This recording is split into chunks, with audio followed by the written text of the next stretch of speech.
There are two types of stars in LA. Those who choose to live in Beverly Hills, a lush, cool green suburb of massive mansions, and those who live down here on the beach at Malibu. The Malibu colony consists of ramshackle wooden homes perched precariously on the beach, and every year a few fall in, but new stars come up to replace them. This is Alice's restaurant. Arlo Guthrie made the song famous in the late 60s, and the film followed. But someone much more well-known lives over there, across that headland. He's Brian Wilson, leader of the Beach Boys, who's hardly been heard of since the late 60s.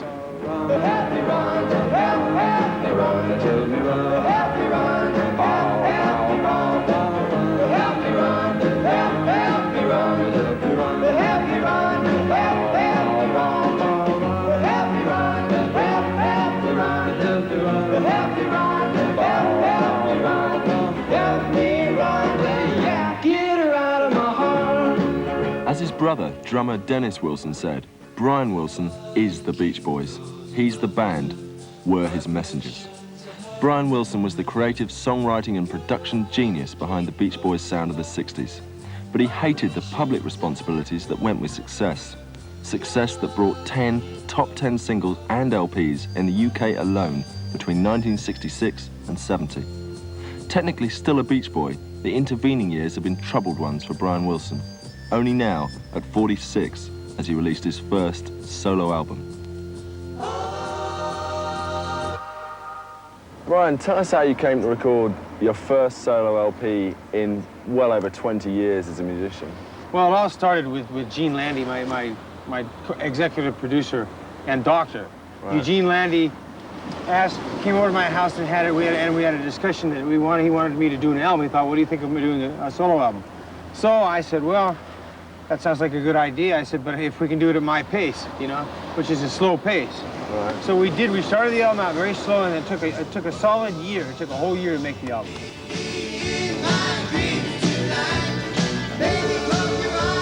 How traumatic for you was it going back into the studio and then having to come out and promote an album after many years of very sporadic activity? Oh, well, it felt very scary. Very scary, but exciting. There's a close association between excitement and fear that we must realize, you know. When we're scared, sometimes it's just excited in disguise, you know. That's all I know.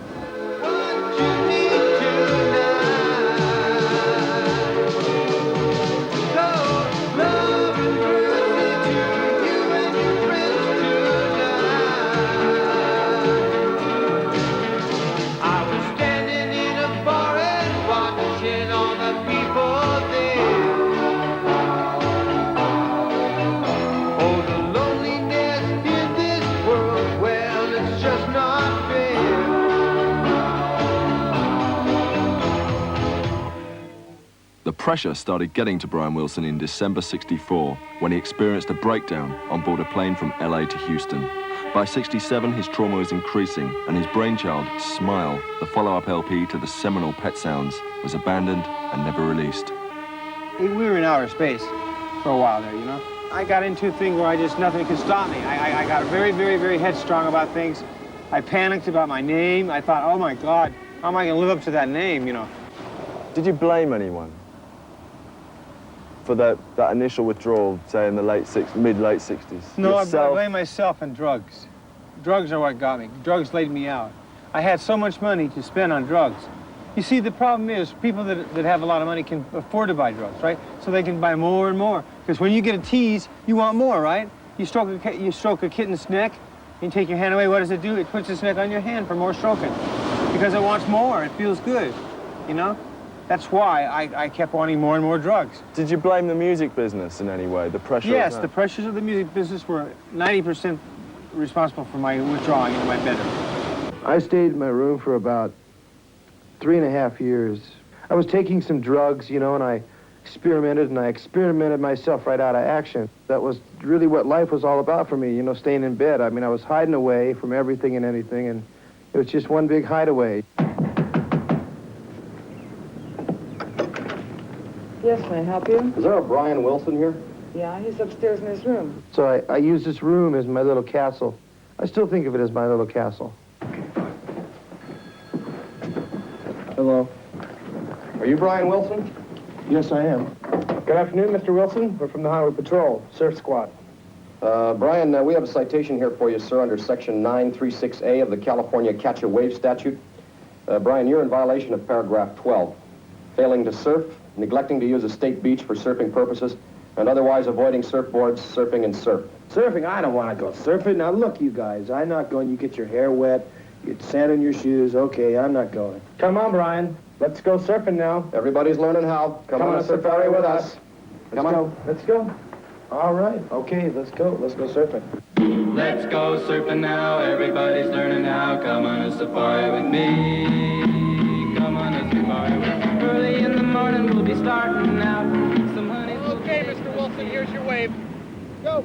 But I haven't waxed my board yet. You should have thought of that sooner. Let's go. We're gonna go surf, baby. Surfing with me, yes, I'm gonna take you surfing with me. We're gonna surf, baby. Surfing with me, yes, I'm gonna take you surfing with me. Let's go surfing now, everybody's learning how. Come on a safari with me. It got to the point over a period of, what, 15, nearly 20 years, where you went up to 303 pounds. 311 pounds. 311 Yes. pounds. You're now really fit looking. 174. 174. How did that happen? How did you turn your life around like that? Well, it was all the magic, the mysterious magic of Dr. Landy. What methods? Does that sound right? Yeah, Mysterious magic. I think that's fair I don't know. enough. The mysterious magic of Dr. Landy is what really did it, because he knew the formula. Most people don't know the formula for health, you know. They have to be educated in order to really understand what's going on, you know. If you do this, this will happen. If you do that, that'll happen. If you do this together, this will happen. You know, it's mathematics, it's science, you know. A healthy person is science. It's science, you know, it's the human body. It's nutrients. It's the capillaries. It's the tubes leading to the heart, the valves, you know. It's the heart itself. It's everything. It's the nervous system. It must have been a painful experience, shedding all that weight and giving drugs up. Oh. Do you recall pain? Oh, God. I never went through so much pain in my life. You know, they always told me that a heroin addict had to go through a little hell, you know, the kick.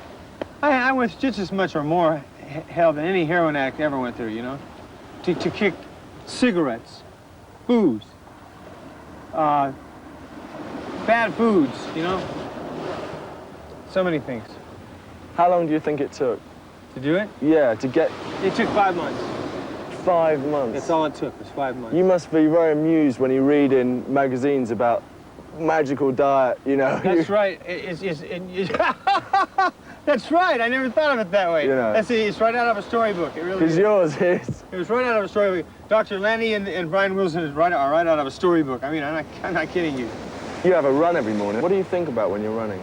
You run I think 4 about miles. music. I think about people. I think about Gene. I mostly think about Gene and how he's doing, you know. I want to know that he's okay, you know. And I have a concern for him because he works hard for me. He really does. And I'm concerned about it. He's your psychotherapist, rather? Yes. And manager? Yes. And executive producer. Are they conflicting roles? No, not at all. Not at all. They're all very harmonious with each other. They all interlap and overlap into each other. It's a very, very careful, hand-picked kind of thing that he does. What can you describe more about that? Well, he has a lot to say about our records. Like, say my record, you know, he and I confer by phone and in person every day when I'm in recording. You know, when I'm recording, he's always with me, either by phone or there with me, and we always talk over what we're going to do next, you know? The California Attorney General is not saying it's a harmonious relationship. He's saying that they're conflicting interests. Well, that's not true. That's absolutely untrue. The truth is that it's a harmonious relationship, and I am not super dependent on Gene. He hasn't caused me a dependency or anything. I am a self-sufficient person. 7 doctors appear on the album credits, but Dr. Landy has co-written 5 tracks on the LP, executive produces all of it, and even sings backup on Wilson's favorite track, Rio Grande. I want the river to take me home. Can't ride the river no more, all alone.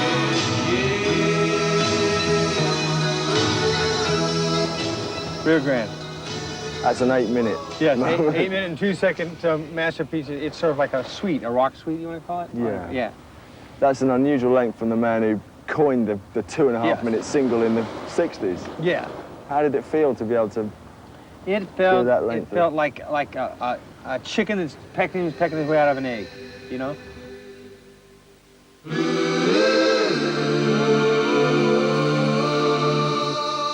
As we spoke on the Pacific coast, the Beach Boys were midway through their summer tour, thousands of miles away, preparing for the first of 2 shows that particular day in Ohio.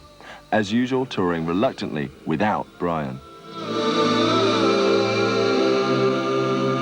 I did all the voices myself on my album, so therefore it does not sound like the Beach Boys. Only by hearing the top note, the bottom 3 notes don't sound at all like the Beach Boys. So it's really not a Beach Boys sound at all. It's more a Brian Wilson sound.